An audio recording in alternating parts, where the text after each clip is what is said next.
Painting with colored pencil. A tutorial video on how to use value and color to create an image. To begin, we need to analyze the color wheel. First, let's look at warm versus cool colors. Warm colors are any colors that have a yellow or red hue, and are colors that advance. They're great for your foreground or highlighting. Cool colors are colors that recede and are good to use in your background as well as shadows. To create black, grays, and neutrals, you need to understand your complements. Complementary colors are two colors that are directly across from each other on the color wheel, for example, yellow and violet.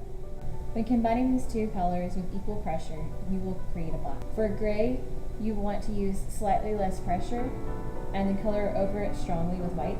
Browns or neutrals, you want to stay closer to your warmer colors such as yellow or oranges and follow up with its complement. It will stay stronger to that warmer side to create a true brown. To create a realistic image, I highly suggest using a reference photo. This way you can look at the color and truly see the shapes that need to be there. With all this in mind, let's get started. Beginning with this white bell. For this white jingle bell, it's reflecting the blue ornament next to it, so my shadow is going to have a blue tint. The closer it gets to the bottom of the bell, the darker the shadow. Since it's reflecting the blue off of the ornament, I'm using blue and orange to create that shadow. Depending on which color I want to be stronger, that's how much pressure I'm using. Here you'll see I want the inside of this bell to be registered as black, so I'm coloring with lots of hard pigment on both sides. When creating the light, it's very important to really look at the photo because the shine reads differently in the photo than it does in your eye. When you're creating any parts of this picture, pay close attention to the colors that you actually see in the photograph. Soft shadow, think cool colors, something that's similar to the color that you've already used. That's why I'm using the blue. Where I need a hard shadow, I'm using the complement. That's where you see the red and the violets coming in.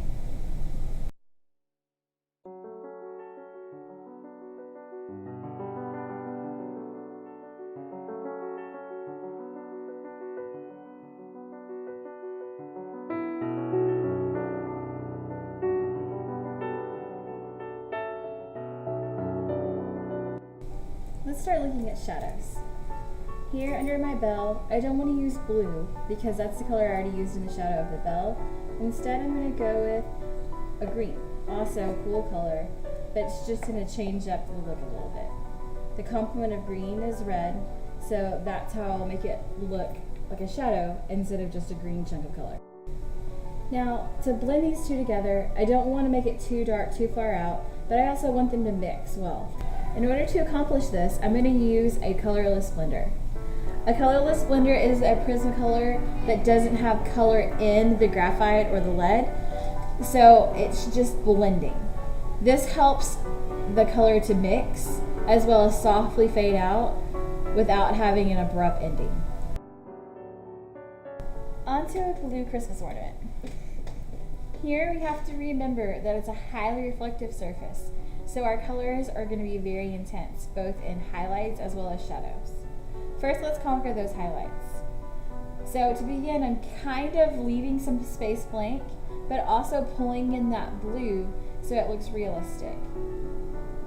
In a couple of these places, it's gotten a little bit too blue, so I'm coming back with my colorless blender again. Not to blend this time, but to put an invisible layer between what was there and what I need to be there. Now you can see that the white can take over a little bit more and have a little bit more pop. Remember, it's important to look at your reference photo. All the colors that are underlying in there are what make it look realistic.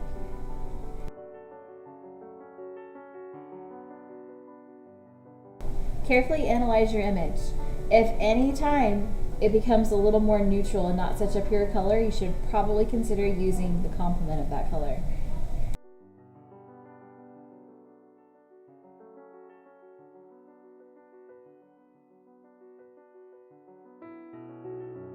It's very important for you to continue to look back at that reference photo. Without looking at the reference photo, you're not going to realize the colors and shapes that are truly there. This, again, is what's going to make your picture look realistic. Without it, it's just a cartoon idea image.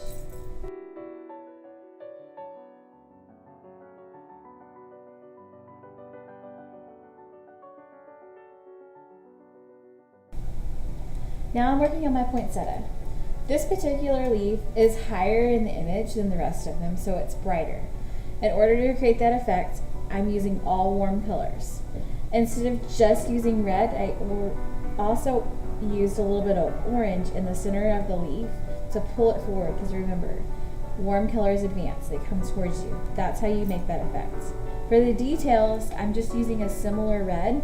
It has a slight purple tint to it.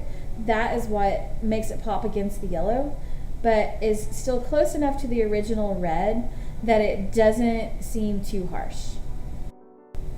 Now I'm going to add an all over shadow. This grounds our image and keeps our objects from floating away. I'm using a light orange and blue to create this effect. Notice, I'm not applying a lot of color. We don't want this to stand out. These objects are further from the ground than the bell, for example, so it's not creating a harsh shadow. Remember, it's always a good idea to go back and look at your reference photos so you know where those hard shadows need to be, as well as having a light, airy feel.